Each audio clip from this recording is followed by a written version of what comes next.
ஓம் சாய்ராம், ஜெய் சாய்ராம். என் அன்பு குழந்தையே, சிலரின் உண்மையான முகத்தை நீ உணர்ந்திருப்பாய்.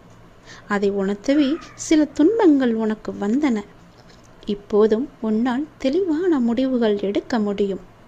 வாழ்க்கை சில நேரம் சலிப்பாக தோன்றலாம், சில நேரம் செழிப்பாகவும் தோன்றலாம். அது உன் மனதின் கற்பனை பிம்பமே. உன்னால் எப்போதுமே மகிழ்ச்சியாக இருக்க முடியும். ஆனால் அந்த பக்குவம் நீ இன்னும் அடையவில்லை. ஆனால் கொஞ்சம் முன்னேறி இருக்கின்றாய். ஆனால் ஆழ்மனதில் நீ சிறு வயதில் விதைத்த பயங்கள் மேலே எழுந்து வருகின்றன. பயப்படாதே. உனக்கே அறியாமல் சிறு வயதில் நடந்த பயங்களால் தான் இப்போது எதை பார்த்தாலும் நீ பயந்து கொண்டிருக்கின்றாய். அவைகள் காலப்போக்கில் அழிந்துவிடும். அதையே நினைத்து கொண்டிருக்கின்றாதே. நீ நம்பிக்கையோடு உன் வாழ்வை நடத்த நேர்மறை எண்ணங்களையும் என்னுடைய நாமத்தையும் கைவிடாமல் நீ இறைவன் என்னுடைய பிரச்சனையை தீர்ப்பாரா? நான் கேட்டது ஏன் எதுவும் எனக்கு நடக்கவில்லை எனது வாழ்வில் என்று பலருடைய யதார்த்தமான சிந்தனையாக இருக்கின்றது தானே எல்லாமே. இனியும் அப்படித்தான் என்று நம்பிக்கொண்டிருக்காதே. எல்லாம் மாறும். நிச்சயம் உன்னுடைய வாழ்க்கையில் பல மாற்றங்கள் நடக்க இருக்கின்றது. உன்னுடைய பிரச்சனைகள் எல்லாமே தீர்க்கப் போகிறேன். நீ கேட்டது எல்லாமே என் செவிகளில் விழுந்து விட்டது. அதற்கான வளனோடும் வட்டியோடும் உன்னை தேடி விரைவில் வருவேன்.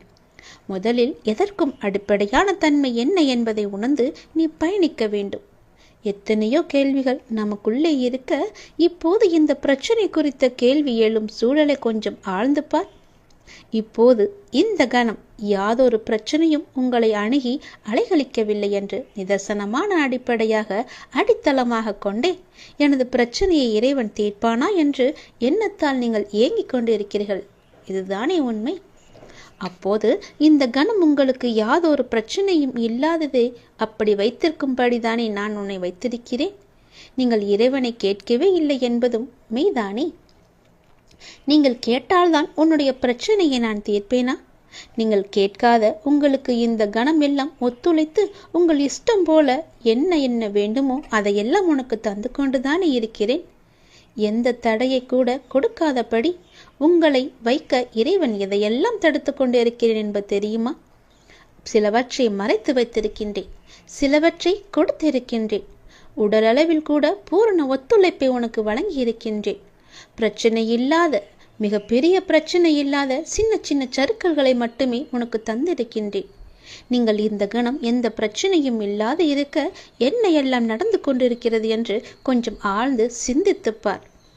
அப்போது பிரச்சனையோடு வைத்திருப்பதை விட பிரச்சனை இல்லாமல் வைத்திருப்பது தானே மிக கடினமான வேலை என்று உங்களுக்கு புரியும். அந்த கடினமான வேலையை கூட நீங்கள் கேட்காத போதும் உங்களுக்காக செய்து கொண்டிருப்பவர் யார் என்று நினைக்கிற? நான் தானே. அதற்காக எத்தனையோ பிரச்சனைகளையெல்லாம் நான் சந்தித்திருக்கிறேன். அதையெல்லாம் நான் உன்னிடம் சொல்ல முடியாது.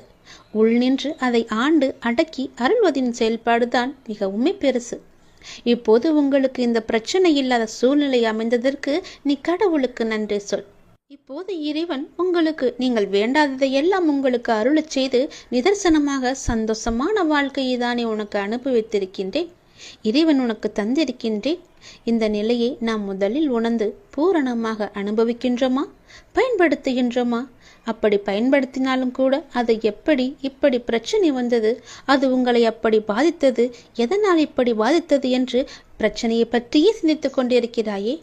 நான் கொடுத்ததில் உள்ள சந்தோஷத்தை நீ அனுபவிக்க மறந்து விட்டாயே. பிரச்சனையை பற்றி மட்டும்தான் உன்னுடைய வாழ்க்கை பயணம் தொடர்ந்து கொண்டிருக்கிறது. நான் கொடுத்த சந்தோஷம் அதில் மறந்து போய்விட்டது. அதனால் நான் கொடுத்த சந்தோஷத்தை அனுபவிக்காமல் பிரச்சனையிலேயே நீ வாழ்ந்து தவித்து கொண்டிருக்கின்றாய். கொஞ்சம் திரும்பிப்பார். பின்னால் இருக்கும் பக்கத்தையும் தார். உன்னுடைய பிரச்சனைக்கெல்லாம் முழு முதற் காரணமே நீ மட்டும்தான். என்ன அப்பா இப்படி சொல்கிறாரே என்று யோசிக்காதே. சந்தோஷத்தை நான் உனக்கு கொடுத்ததை வைத்து நீ சந்தோஷப்படாமல் இல்லாத பிரச்சனையை கண்டு பூதகரமாக பெரிசாக்கி அதை ஆழ்ந்து ஆராய்ந்து அதில் உள்ள நிம்மதியை எப்படி தொலைக்க வேண்டும் என்று நீ ஆராய்ந்து கொண்டிருக்கிறாய். இப்போது பிரச்சனை இல்லாதது, நான் கேட்காததையும் எனக்கு கொடுத்தது என இறைவன் என்னை வைத்திருக்கும் போது அதையும் எப்படியும் நிச்சயம் மாற்றுவான் என்ற உண்மையை உணர்ந்து உங்களை என்னிடம் நீ சமர்ப்பித்துவிடு. அப்படியே பிரச்சனை உங்களை அணுகினாலும் அது உங்களை பாதிக்காதவாறு நான் பார்த்து கொள்கிறேன். அது உங்களுக்கு ஒரு தெளிவையே தரும் என்பதும் நிதர்சனமான உண்மையை நான் உனக்கு புரிய வைக்கின்றேன். இதுவரையில் எப்படி வாழக்கூடாது என்று வாழ்ந்து பார்த்து திருத்து கொண்டுதானே இருக்கின்றோம். அப்புறம் என்ன? நாம் வாழ்வின் பெரும்பகுதி யாதொரு பிரச்சனையும் இல்லாததுதான் இறைவன் வைத்திருக்கிறான் என்பதை மறக்காதே. முழுமையான உண்மையாக இறைவன் உனக்கு எப்பொழுதும் சந்தோஷத்தை மட்டும்தான் தருவான். அதை நீ நம்பு. எல்லாவற்றிலும் ஒரு உண்மை மறைத்தே வைத்திருப்பான். அந்த மறைமுகத்திலும் ஒரு பொய்யை உன் மறைத்து வைத்துவிட்டு ஒரு மெய்யை வெளிப்படையாக கூட காட்டியிருப்பார். அதை ஏற்றுப்பார்.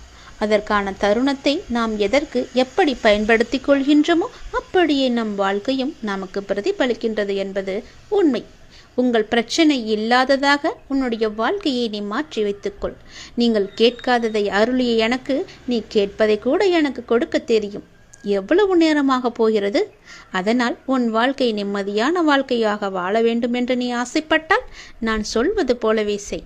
உன்னுடைய வாழ்க்கையில் பிரச்சனையை பற்றியே சிந்திக்காமல் நன்மையாக இருக்கும் பல நன்மைகளை பற்றி சிந்தித்துப்பார். சந்தோஷம் தரும் செய்திகளை எல்லாம் கேட்டுக்கொண்டே இருப்பாய். நான் சொல்வதை செய்தால் நிச்சயம் உன்னுடைய வாழ்க்கையில் பல வண்ண வண்ண பூக்கள் எல்லாம் மலர்ந்து உன் வாழ்க்கை அழகிய பூந்தோட்டமாக மாறும்.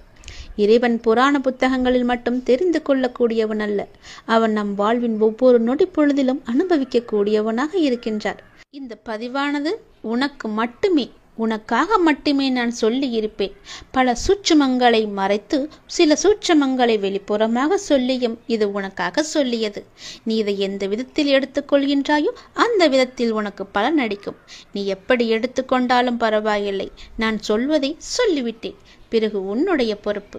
நீதான் உன்னுடைய வாழ்க்கையை அழகாக மாற்றிக்கொள்ள வேண்டும். நல்லது நடக்க நான் எப்பொழுதும் உனக்கு துணையாக இருப்பேன். அது மட்டுமே உண்மை. நிச்சயம் உன் வாழ்வில் பல நன்மைகள் நடந்து கொண்டிருக்க நான் உனக்கு ஆசி வழங்குகிறேன். நல்லது நடக்கும். கஷ்டங்கள் ஏன் வருகின்றன, துக்கம் ஏன் ஏற்படுகிறது என்று நீ அடிக்கடி நினைத்துக் கொள்கிறாய். இறைவன் என்பவர் இருந்தால் கஷ்டங்களும் துக்கமும் இருக்கக்கூடாது அல்லவா? அந்த விஷயத்தை அப்படி வை. சிறுவனுக்கு தாய் நடக்க கற்றுக் கொடுக்கிறாள். நடப்பது எனக்கு வந்துவிட்டது என்று கருதி சிறுவன் தானே நடந்து விழுந்து விழுகிறான். சாதனையில் இருக்கும் போதே சாதித்து விட்டேன் என்று நினைத்தால் தாய் என்ன செய்ய முடியும்? உனக்கு துக்கம் ஏன் ஏற்படுகிறதோ, எது இதமான மார்க்கமோ அதை நான் சொன்னேன். நடைமுறையில் கடைபிடிக்காமலேயே தெரிந்து கொண்டு விட்டேன் என்று நினைத்தால் நான் என்ன செய்ய முடியும்? நடக்க கற்றுக் கொடுத்த தாயை மறக்காதே. தாய் சொல்லிய மார்க்கத்தை கைவிடாதே. அப்போது நீ விழமாட்டாய். அவ்விதமாகவே நான் சொல்லியவற்றை கடைபிடி. சதா காலமும் என்னை நினை. நான் நடத்துகிறேன் என்று திடமாக நம்பு. எனக்கு நானாகவே செய்கிறேன் என்ற பாவத்தை வரவிடாதே. நான் துணையாக இருப்பேன். உனது மார்க்கத்தை எளிதாக்குகிறேன். நீ நடக்கும் பாதையில் முட்கள் இருந்தால் நானே முன்பாக சென்று அதனை களைத்து விடுகிறேன். நான் உன்னுடனேயே வந்து கொண்டிருப்பதை மறந்தால் நான் என்ன செய்ய முடியும்? பாபா என்னுடையவர் என்று நீ நினை. நீ என்னுடையவன் என்று நான் கருதுவேன்.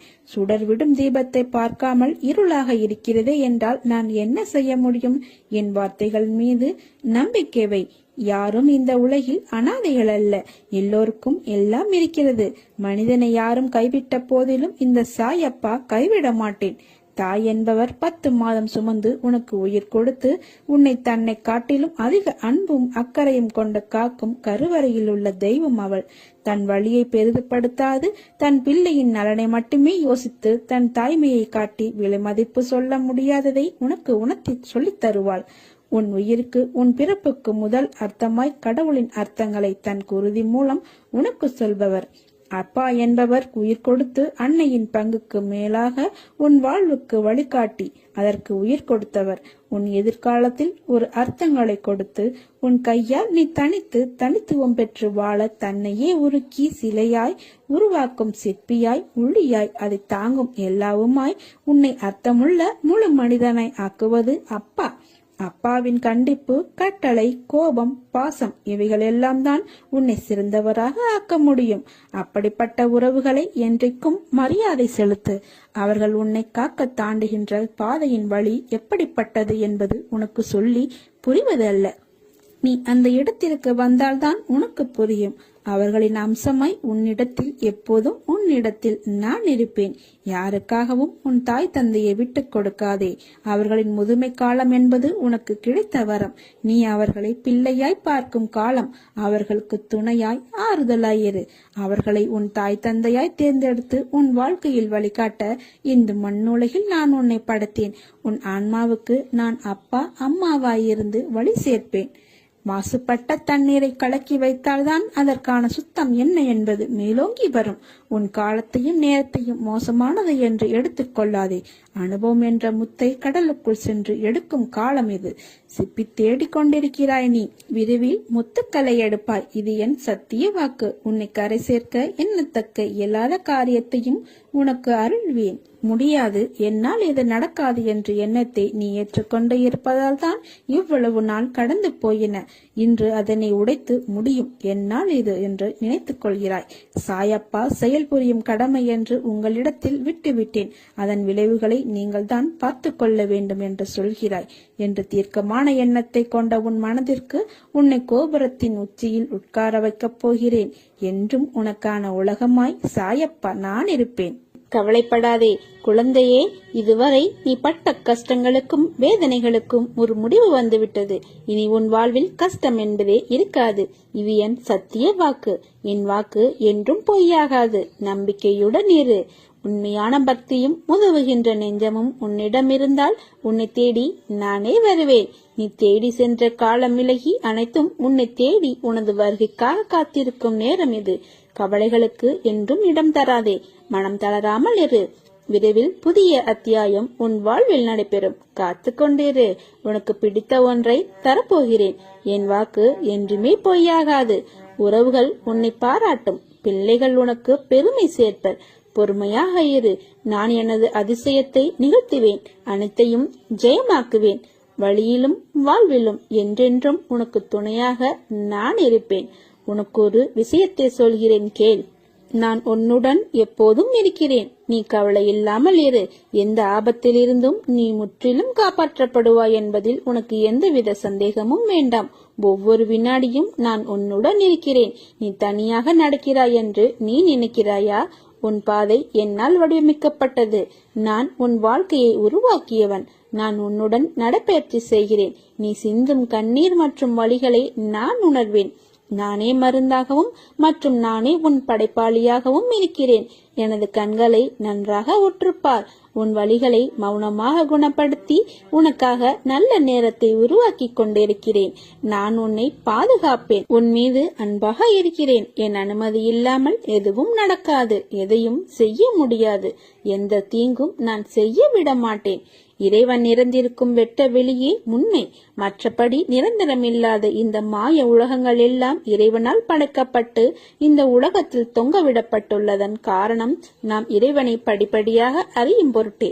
இந்த உலகங்களில் பல்வேறுபட்ட உயிரினங்கள் படைக்கப்பட்டு அவர்கள் செய்யும் ஒவ்வொரு செயலும் இவ்வுலகில் பதிவு செய்யப்பட்டு அதற்கேற்றவாறு அவை ஒவ்வொரு பிறவியிலும் பல்வேறுபட்ட உருவங்களுடன் பிறந்து அவர்களை வினைகளை அனுபவித்து இறைவனை உணர்ந்தவுடன் அவனுடன் இணைக்கப்படுவர். எனவே இப்போது உள்ள நம் உடம்பு மட்டுமே நம்முடையதும் நம்மை சேர்ந்தவர்களுடையதுமாக எப்போதும் இருப்பதில்லை. இப்பிறவியில் நம்முடன் இருப்பவர்கள் அடுத்த பிறவியில் வெவ்வேறு இடங்களில் கூட வெவ்வேறு நபர்களுடன் கூட இருப்பார்கள்.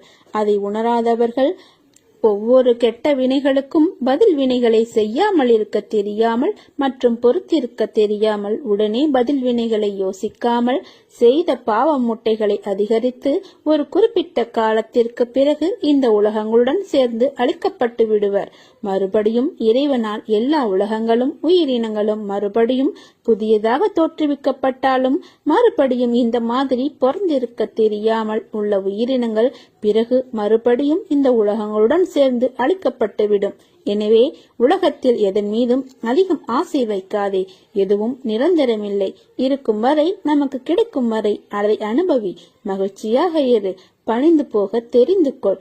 தவறில்லை. உனக்கு கொடுக்கப்பட்டுள்ள உறவுகள் மீது அதிக பற்று வைக்காமல் இறைவனிடம் நம்மை போலவே அவர்களையும் இறைவனிடம் சேர்த்து வைக்க சிறு வயதிலிருந்தே பயிற்சி கொடுங்கள். அப்போது நீங்களும் உங்களை சேர்ந்தவர்களும் இறைவனுடன் விரைவில் ஐக்கியமாகி விடுவீர்கள்.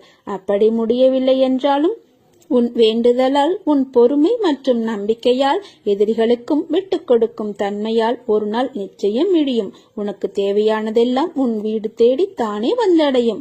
மற்றும் உன்னை புரிந்து கொண்டு உன்னை விட்டு பிரிந்த உறவுகள் கூட உன்னை தேடி ஓடி வரும். நீ காண்பது அனைத்தும் மாயை. இந்த பரந்த உலகத்தில் அறிமுகமாகும் அனைத்தும் மாயை. எதுவும் நிரந்தரமில்லை. இருந்தாலும் உன் விருப்பங்களையும் நான் பூர்த்தி செய்வேன். மேற்சொன்னவற்றை புரிந்து கொண்டு அவர்களிடம் நடந்து கொள். இந்த தருணத்தில் விட்டு சென்றவர்களை நீ தேடி போக தேவையில்லை. நானே உன்னிடம் வர வைப்பேன். அவர்களை அப்போது ஒதுக்கி வைத்து பார்த்து ரசிக்க நினைக்காதே. உனக்கும் எனக்கும் பூர்வ ஜென்ம புண்ணியம் உள்ளது. அது இல்லை என்றால் உனக்கு நான் குருவாக இருப்பது அர்த்தமில்லாமல் போய்விடும். இறைவனால் படைக்கப்பட்ட உனக்கே பிறர் குற்றங்களை மன்னிக்கும் தன்மை இருக்கும் போது நீ செய்த தவறுகள், பாவங்கள் அனைத்தும் உன் பூர்வ ஜென்ம புண்ணியத்தின் காரணமாக உனக்கும் உன்னை சேர்ந்தவர்களுக்கும் மன்னிக்கப்பட்டு அதனில் பெருமளவு நான் தாங்கிக் கொண்டிருக்கிறேன். உங்களை அதிலிருந்து நான் காப்பேன். உங்களை எனது பக்தனாக அடைந்திருக்கிறேன். கவலைப்படாதே, நான் இருக்கிறேன். கலங்காதே. எனக்காக இன்னும் சற்று காத்திருங்கள்.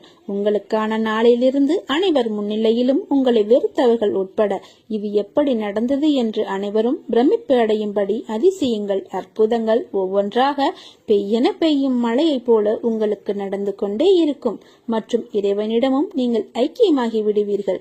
என்னில் பொறுத்தவர் பூமி ஆழ்வார்.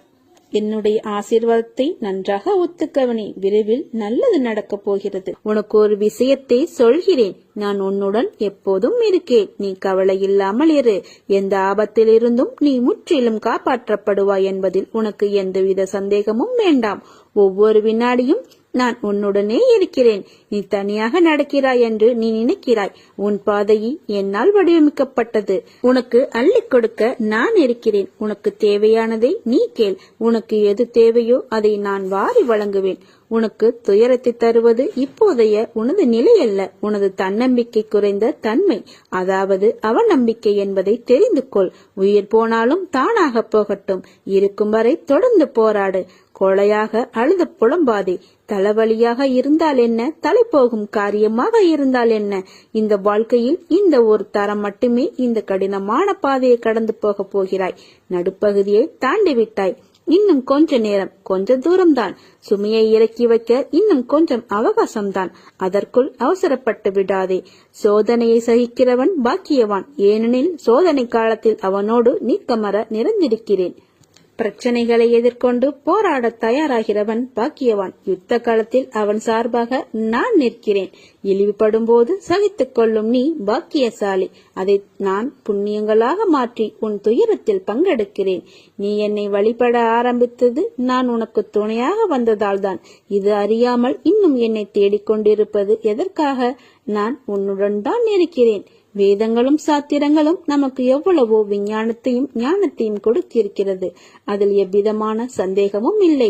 நம்முடைய சாமர்த்தியம் என்ன என்பதையும் நாம் தெரிந்து கொள்ள வேண்டும். அவற்றை பற்றி விவரமாக கூறுபவர் யார் இருக்கிறார்கள்? அவற்றை எவ்விதமாக அறிந்து கொள்வது என்ற சந்தேகத்தால் காலத்தை வீணாக்காதே.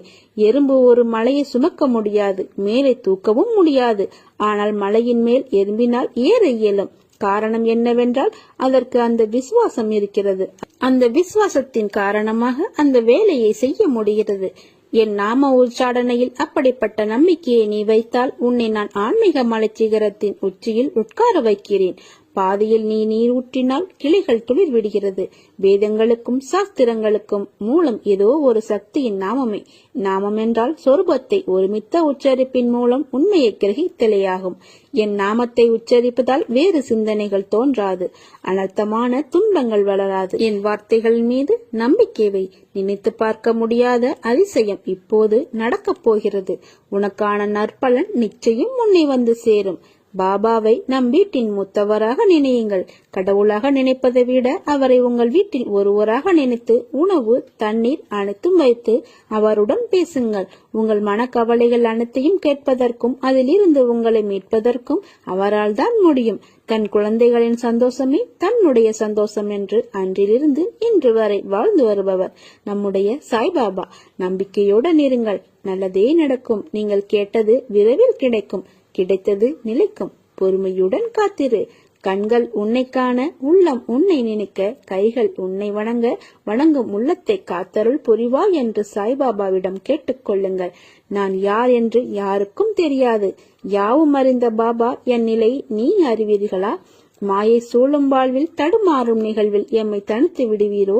சிரமங்கள் சூழும் வாழ்வில் அதை போக்கிட வரம் தாரீரோ? மெய்தனை வெந்து மனம் தன்னை நொந்து வாழ்வதுதானா என் வரம்?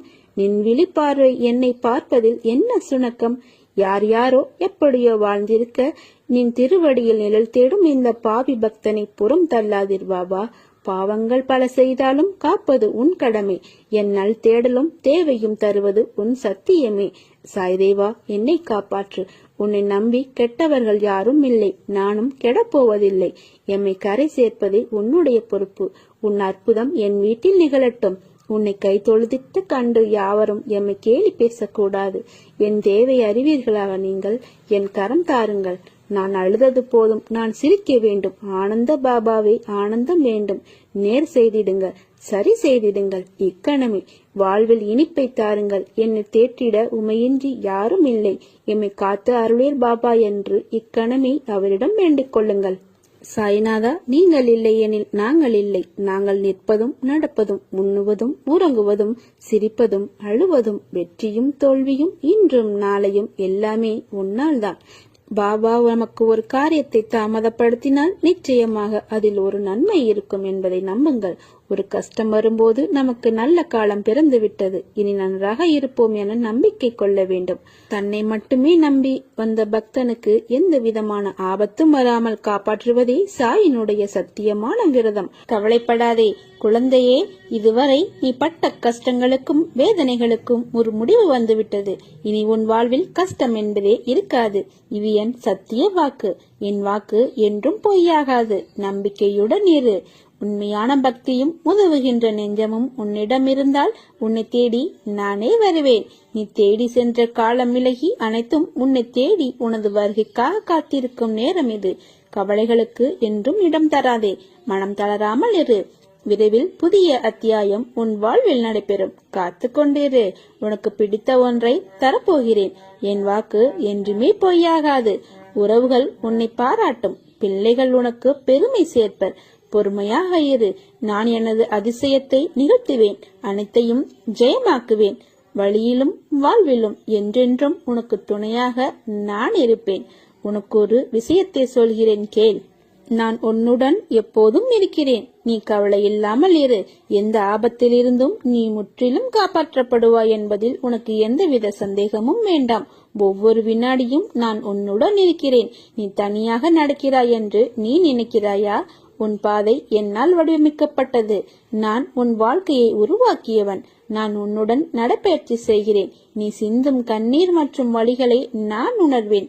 நானே மருந்தாகவும் மற்றும் நானே உன் படைப்பாளியாகவும் இருக்கிறேன். எனது கண்களை நன்றாக உற்றுப்பார். உன் வலிகளை மௌனமாக குணப்படுத்தி உனக்காக நல்ல நேரத்தை உருவாக்கி கொண்டிருக்கிறேன். நான் உன்னை பாதுகாப்பேன். உன் மீது அன்பாக இருக்கிறேன். என் அனுமதி இல்லாமல் எதுவும் நடக்காது. எதையும் செய்ய முடியாது. எந்த தீங்கும் நான் செய்ய விட மாட்டேன். இறைவன் நிறைந்திருக்கும் வெட்ட வெளியே உண்மை. மற்றபடி நிரந்தரமில்லாத இந்த மாய உலகங்கள் எல்லாம் இறைவனால் படைக்கப்பட்டு இந்த உலகத்தில் தொங்கவிடப்பட்டுள்ளதன் காரணம் நாம் இறைவனை படிப்படியாக அறியும் பொருட்டே.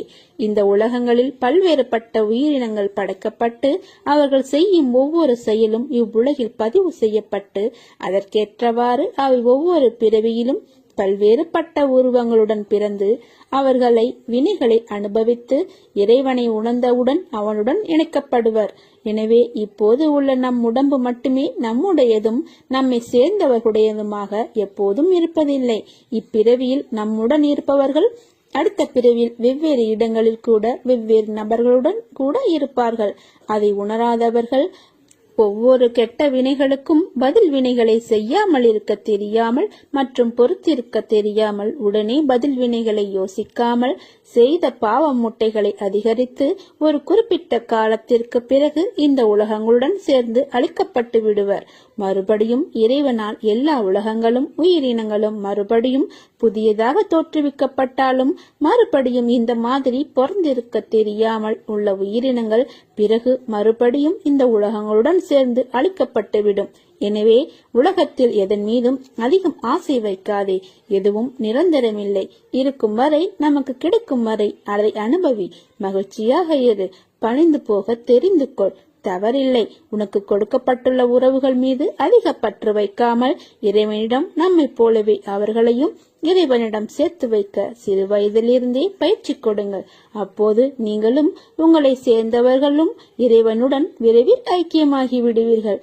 அப்படி முடியவில்லை என்றாலும் உன் வேண்டுதலால், உன் பொறுமை மற்றும் நம்பிக்கையால், எதிரிகளுக்கும் விட்டுக் கொடுக்கும் தன்மையால் ஒரு நாள் நிச்சயம் விடியும். உனக்கு தேவையானதெல்லாம் உன் வீடு தேடி தானே வந்தடையும். மற்றும் உன்னை புரிந்து கொண்டு உன்னை விட்டு பிரிந்த உறவுகள் கூட உன்னை தேடி ஓடி வரும். நீ காண்பது அனைத்தும் மாயை. இந்த பரந்த உலகத்தில் அறிமுகமாகும் அனைத்தும் மாயை. எதுவும் நிரந்தரமில்லை. இருந்தாலும் உன் விருப்பங்களையும் நான் பூர்த்தி செய்வேன். மேற்சொன்னவற்றை புரிந்து கொண்டு அவர்களிடம் நடந்து கொள். இந்த தருணத்தில் விட்டு சென்றவர்களை நீ தேடி போக தேவையில்லை. நானே உன்னிடம் வர வைப்பேன். அவர்களை அப்போது ஒதுக்கி வைத்து பார்த்து ரசிக்க நினைக்காதே. உனக்கும் எனக்கும் பூர்வ ஜென்ம புண்ணியம் உள்ளது. அது இல்லை என்றால் உனக்கு நான் குருவாக இருப்பது அர்த்தமில்லாமல் போய்விடும். இறைவனால் படைக்கப்பட்ட உனக்கே பிறர் குற்றங்களை மன்னிக்கும் தன்மை இருக்கும் போது நீ செய்த தவறுகள் பாவங்கள் அனைத்தும் உன் பூர்வ ஜென்ம புண்ணியத்தின் காரணமாக உனக்கும் உன்னை சேர்ந்தவர்களுக்கும் மன்னிக்கப்பட்டு அதனில் பெருமளவு நான் தாங்கிக் கொண்டிருக்கிறேன். உங்களை அதிலிருந்து நான் காப்பேன். உங்களை எனது பக்தனாக அடைந்திருக்கிறேன். கவலைப்படாதே. நான் இருக்கிறேன். கலங்காதே. எனக்காக இன்னும் சற்று காத்திருங்கள். உங்களுக்கான நாளிலிருந்து அனைவர் முன்னிலையிலும் உங்களை வெறுத்தவர்கள் உட்பட இது எப்படி நடந்தது என்று அனைவரும் பிரமிப்பு அடையும்படி அதிசயங்கள், அற்புதங்கள் ஒவ்வொன்றாக பெய்யென பெய்யும் மழையை போல உங்களுக்கு நடந்து கொண்டே இருக்கும். மற்றும் இறைவனிடமும் நீங்கள் ஐக்கியமாகி விடுவீர்கள். என்னில் பொறுத்தவர் பூமி ஆழ்வார். என்னுடைய ஆசீர்வாதத்தை நன்றாக ஒத்துக்கவனே. விரைவில் நல்லது நடக்கப் போகிறது. நல்லதே நடக்கும். சாயிருக்க பயமேன். ஓம் சாய்ராம். ஜெய் சாய்ராம்.